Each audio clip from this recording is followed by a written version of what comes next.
Baik, kembali lagi di channel Quick Story. Apa kabar teman-teman semuanya? Yang jelas dalam keadaan sehat ya. Mari kita simak informasi sebagai berikut. Tak kunjung diangkat jadi PNS, guru honorer geruduk gedung DPR.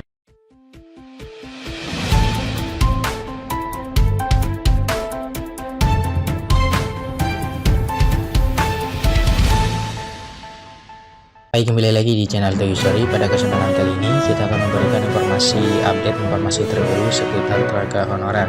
Informasi ini kami kutip dari laman oksontv.com. Informasinya yaitu tak kunjung diangkat jadi PNS, guru honorer geruduk gedung DPR.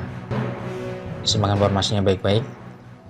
Ratusan guru honorer yang tergabung dalam Forum Guru Tenaga Honorer K2 FGTHK2 Kabupaten Klaten, Jawa Tengah melakukan aksi unjuk rasa di depan gedung DPR RI, Jakarta, Kamis 9 Maret 2023. Guru honorer ini mengajukan beberapa tuntutan yang sangat mendasar, yaitu pertama menuntut keadilan untuk pelaksanaan putusan pengadilan menurut hak menerima SK PNS yang harusnya sudah diterima pada tahun 2014. Demikian informasi yang bisa kami share, semoga bermanfaat. Tetap semangat dan optimis, selalu berpikir positif. Terima kasih atas perhatiannya.